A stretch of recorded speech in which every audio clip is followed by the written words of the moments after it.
Hello everyone. आज हम start करते हैं एक नए टॉपिक के साथ में जिसका नाम है डार्विनिज्म।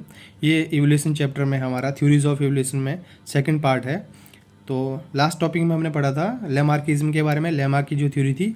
आज हम पढ़ेंगे डार्विनिज्म के बारे में। तो डार्विनिज्म एक थ्योरी है जो चार्ल्स रॉबर्ट डार्विन ने दी थी। ये एक इंग्लिश नेचुरलिस्ट थे जो कि 12 फरवरी 1809 में बॉर्न हुए थे एंड 19 अप्रैल 1882 में इनका डेथ हो गया था। तो इन्होंने एक साइंटिफिक एविडेंस के साथ में थ्योरी प्रपोज करी थी और इनका मानना था कि जो कॉमन एंसेस्टर हैं सबके और जो भी स्पीसीज़ इवॉल्व हुई हैं वो टाइम के साथ में वो सारी जो हैं एक प्रोसेस नेचुरल सिलेक्शन प्रोसेस के थ्रू में हुई है। तो ये इनकी एक मानना था और इन्होंने इस चीज़ के लिए काफ़ी डेटा इकट्ठा किया। उसके बाद इन्होंने एक 230 पेजेस की बुक कंपाइल करके लिखी थी। इस बुक का नाम था ओरिजिन ऑफ स्पीसीज़, जो कि इन्होंने 1859 में लिखी थी। और उस बुक ने जो बायोलॉजी थी वो हमेशा हमेशा के लिए चेंज कर दी थी। सारी बायोलॉजी का बेसिस जो ये बुक को माना गया था फिर। एंड इस बुक को लिखने से पहले और इस नेचुरल सिलेक्शन को जो थ्योरी है इसको प्रपोज करने में इनका जो हेल्प था वो साथ में एक और साइंटिस्ट थे, ब्रिटिश साइंटिस्ट, जिनका नाम था अल्फ्रेड रसेल वेलेस, जो 1823 से 1913 के बीच में हुए थे। इन्होंने भी सेम आइडिया को प्रेजेंट किया, भेजा था डार्विन को। और डार्विन ने इनको इन सारे आइडियाज़ को कंपाइल करके अपनी बुक में 1859 में एक बुक लिखी थी और साइंटिफिक कमेटी के सामने प्रेजेंट भी किया था। और साइंटिफिक कमेटी ने उस टाइम तो ये चीज़ें नहीं मानी थी कि ये जो कह रहे हैं ये सही है, लेकिन इनकी जो थ्योरी के जो पॉइंट्स थे उनको 1930 में साइंटिफिक कम्युनिटी ने वाइडली एक्सेप्ट किया कि ये जो है मॉडर्न इवोल्यूशनरी थ्योरी का बेस है, डार्विनिज्म की जो डार्विन की जो थ्योरी है। और डार्विन ने ये डेटा जो कलेक्ट किया वो उन्होंने किया था ड्यूरिंग अपनी एक शिप जर्नी में थे वो, जिसका नाम था voyage of the HMS beagle. Voyage means एक जल यात्रा एंड HMS बीगल एक शिप का नाम था। तो ये उन्होंने स्टार्ट किया था voyage of the HMS beagle, जो 1831 में स्टार्ट हुआ था और 1836 में इसका एंड हुआ था। और ये इन्होंने 5 ईयर की एक जर्नी थी, अराउंड द वर्ल्ड ये गए थे, डिफरेंट डिफरेंट आइलैंड्स में इन्होंने डाटा कलेक्ट किया और उसके स्पेसिमन कलेक्ट किए, बहुत सारी चीज़ें देखी और उन सब को जो है इन्होंने कंपाइल किया एक बुक के अंदर और उसको उन्होंने प्रेजेंट किया साइंटिफिक कम्युनिटी के सामने। तो ये एक डार्विन का बहुत इम्पोर्टेंट कंट्रीब्यूशन था। And now Darwin theory of evolution में सबसे पहले बोलता है कि Darwin stated that the variation exist among the individual of species, कि डार्विन की थ्योरी में ये सबसे पहले बोला कि जो वेरिएशन है, चेंजेस जो हैं वो सेम स्पीसीज़ के जो इंडिविजुअल हैं उनके अंदर आपस में भी चेंजेस देखे जा सकते हैं, कोई बड़ी बात नहीं है, ऐसा नहीं कि सारे ही सेम होंगे। एंड दूसरा उन्होंने बोला था कि जितने स्कैरसिटी होगी किसी पॉपुलेशन के अंदर, जितने रिसोर्सेज की स्कैरसिटी होगी, मतलब जितने रिसोर्सेज की कमी होगी, कम होंगे, उतने ही इंडिविजुअल के अंदर आपस में रिसोर्सेज को ग्रैब करने का कंपटीशन होगा और बहुत ही मतलब स्ट्रॉन्ग कंपटीशन होगा। और उस कंपटीशन में जो पावरफुल होगा, जिसके पास एडवांटेजियस चेंजेस होंगे जिसके अंदर, वो जीत जाएगा और वो सर्वाइव करेगा, रिप्रोड्यूस भी करेगा, उसकी पॉपुलेशन बढ़ेगी।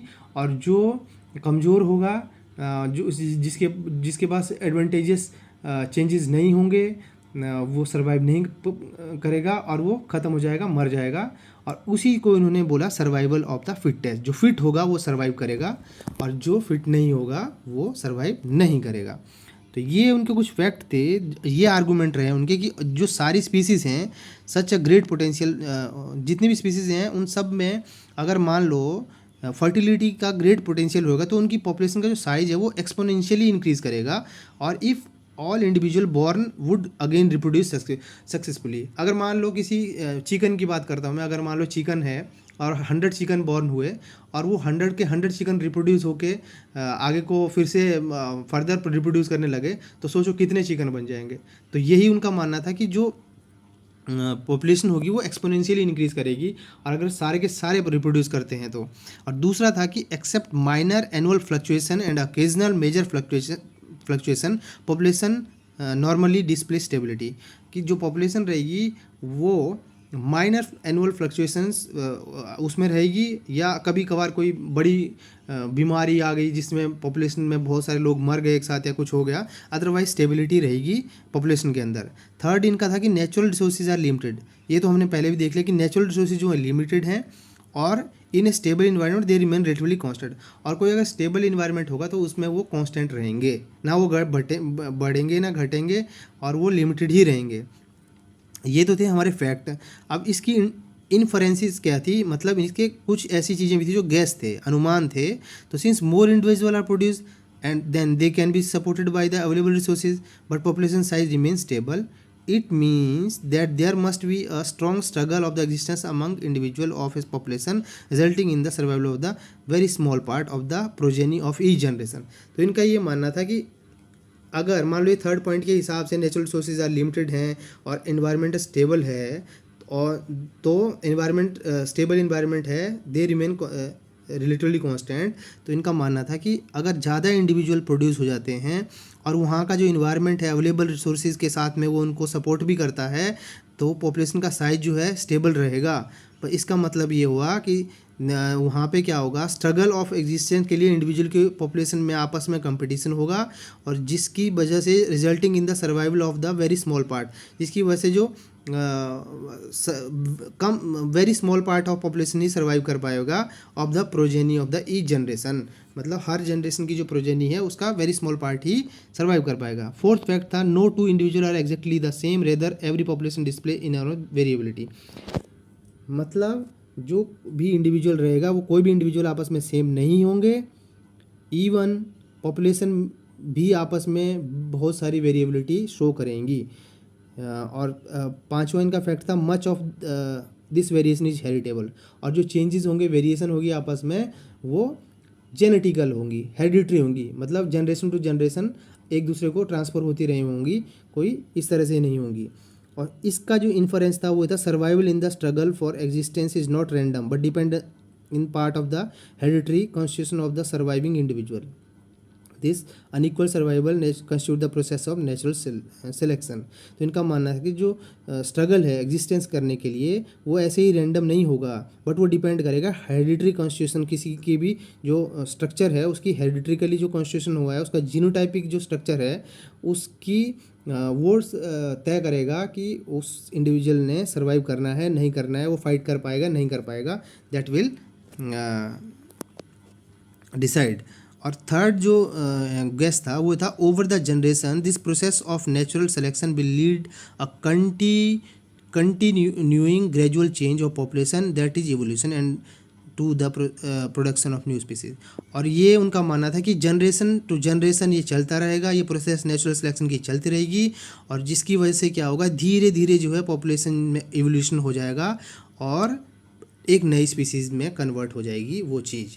अब जैसे कि आपको ये था यहाँ पे, अब इसमें डार्विन ने एक टर्म कॉइन की थी नेचुरल सिलेक्शन। इसका मतलब था to describe the process by which organism with favourable variation survive and reproduce at higher rate, correct, and inherited variation that increase and an organism chance of survival in a particular environment is called adaptation.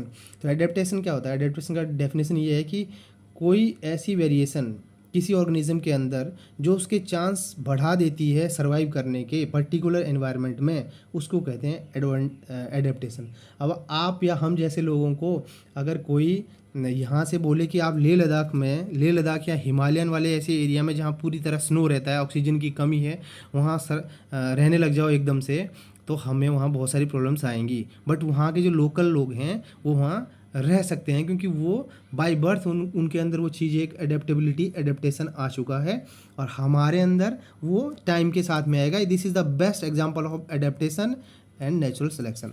Over many generation an adaptation could spread through out the entire species in this way according to Darwin evolution by natural selection would occur. और ये जो कोई भी adaptation अगर किसी species के अंदर रहेगी, इंडिविजुअल के अंदर रहेगी, तो धीरे धीरे आगे आने वाली जनरेशन में भी ट्रांसफ़र हो जाएगी, बट उसको टाइम लगेगा। और यही जो था नेचुरल सिलेक्शन जो था डार्विन की थ्योरी का बेसिस था।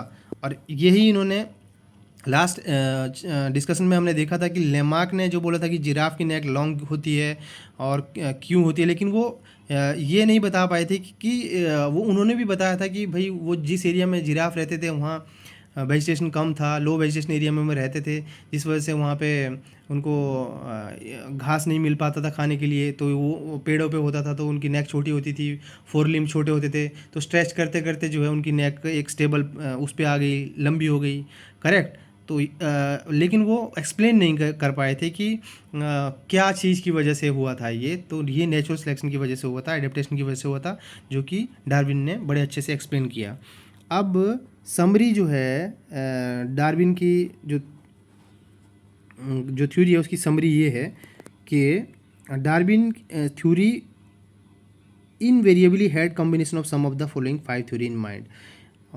डार्विन की जो थ्योरी है ना वो 5 थ्योरियों का कॉम्बिनेशन है, और ये थ्योरियाँ मतलब इनको आप ऐसा भी कह सकते हो कि ये बिलीफ भी कह सकते हो, ये बिलीफ थे उस टाइम की जो लोग रहते थे उनके आपस में बिलीफ थे, तो इन पांचों को कंबाइन करके डार्विन ने एक थ्योरी बना दी। सबसे पहले तो एवोल्यूशन एज सच, इसका मतलब था कि वर्ल्ड इज नॉट कांस्टेंट और recently created nor perpetually cycling but rather it's is study changing and that organism are transform in time. कि जो वर्ल्ड है वो ना तो अभी बना है और ना ही कांस्टेंट है, ना ही एकदम से बनाया गया है, ये धीरे धीरे वर्ल्ड जो है क्रिएट हुआ है और स्टेडीली चेंजेस इसमें हुए हैं, एंड दैट ऑर्गेनिज्म ट्रांसफॉर्म, और जो ऑर्गेनिज्म यहाँ सर्वाइव कर रहे हैं वो ट्रांसफॉर्म हुए हैं टाइम के साथ में। दूसरा था कॉमन डिसेंट, कि this theory consider that every group of organism descended from a common ancestor and that all group of organism including animal, plant, micro organism ultimately go back to a single origin of life on earth. कि जो common descendant है सभी के organism का, जो ancestor है वो common है, चाहे वो प्लांट है, चाहे एनिमल है, चाहे माइक्रो ऑर्गेनिज्म है, सबका एक कॉमन एंसेस्टर है और वहीं से सब ओरिजिन हुए हैं। और थर्ड था multiplication of species, this theory explain the origin of enormous organic diversity in postulate that species multiply either by splitting into daughter species or by budding, that is by established of geographically isolated founder population that evolve into new species। मतलब species जो है वो multiply करती हैं either by splitting of daughter species में और या budding के थ्रू जो है multiply करती हैं by the establishment geographically isolated founder population that evolve new species। और एक पर्टिकुलर जियोग्राफिकल एरिया में ये आप आपस में एक नया जो है पॉपुलेशन क्रिएट कर देंगी और नई स्पीसीज में इवॉल्व हो जाएंगी। और एक था gradualism, according to this theory evolutionary change takes place through the gradual change. मतलब जो इस थ्योरी ग्रेजुअलिज्म का था कि धीरे धीरे जो है इवोल्यूशनरी चेंजेस अक्कर होते हैं, धीरे धीरे पॉपुलेशन में चेंजेस होते हैं, एंड नॉट बाई, एकदम से नहीं होता है कि प्रोडक्शन ऑफ न्यू इंडिविजुअल, देखिए एकदम से नया इंडिविजुअल पैदा हो गया। मान लो सपोज करो आपकी कोई इंसान चल रहा है और कल कोई इंसान घूमने लग गया, उसके सिर पे 2 सींग होने लग गए, ऐसा नहीं होगा। करेक्ट। तो मतलब धीरे धीरे होंगे, कोई भी ग्रेजुअली चेंजेस होता है न्यू टाइप का। एक ये था। एंड नेचुरल सिलेक्शन जो था ये पांचवा, ये उन्होंने एड ऑन किया था कि according to this theory evolutionary changes come about through the abundant production of genetic variation in every generation. कि जो इवोल्यूशनरी चेंजेस हैं वो जेनेटिक चेंजेस की वजह से किसी जनरेशन में आते हैं, एवरी जनरेशन में थोड़े थोड़े चेंजेस आके एक नई स्पीसीज इवोल्यूट हो जाती है। तो ये था natural selection. The relatively few individual who survive owing to a particular well adapted combination of the inheritable character give rise to the next generation.